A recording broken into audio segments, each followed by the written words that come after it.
میرا ایک تجربہ یہ ہے کہ وہ نماز کے بعد جو ہے وہ سلام وغیرہ پڑھتے ہیں جمعے کی نماز کے بعد، تو اس کو میں کیا بولوں؟ مطلب اس کو صحیح آپ ہے؟ نہیں، اس کو آپ دین نہیں قرار دے سکتے.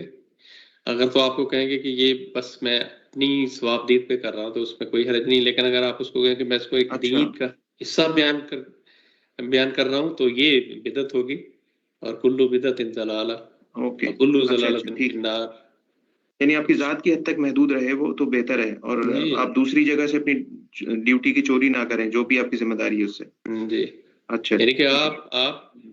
آپ کسی چیز کو دین بنا کے اگر پیش کریں وہ نہیں ہو سکتا. اگر آپ ٹھیک اپنی ٹھیک. ثواب دید پہ کر رہے ہیں ٹھیک ہے، کرتے جائیں، لیکن اس میں بھی کوئی شرکیہ اذکار نہ ہو، کوئی شرکیہ اعمال نہ ہو جو دین کے مجموعی مجاز سے ٹکرا رہے ہیں، تو اس میں اس خیال رکھنا چاہیے. اچھا ٹھیک، سمجھ گیا.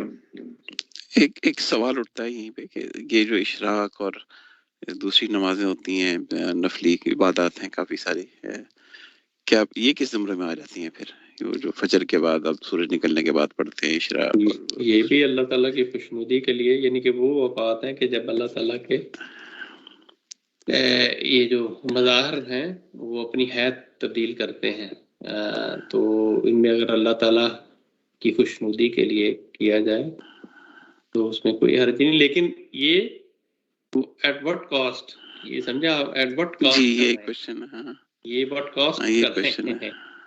آپ دوسروں کا ہاں وقت برباد کر کے کر رہے ہیں، دوسروں کو تکلیف دے کے کر رہے ہیں، اپنے جو فرائض ہیں اس کو کمپرومائز کے کر رہے ہیں، تو پھر تو یہ بجائے پسندیدہ ہونے کے آپ کی جواب دہی ہوگی. لیکن اگر آپ ساری چیزوں کا خیال رکھ کے کر رہے ہیں تو یہ بہت اچھی باتیں ہیں کرنا. لیکن اس میں بھی حضور نے دیکھیں اعتدال رکھا اس کو، یعنی کہ یہ نہیں کہا کہ آپ نے سارا دن کھڑے ہو کے وہ کرنی ہے. اس میں کچھ اوقات ہے، اس میں کتنی دیر لگتی ہے 2 نفل پڑھنے میں.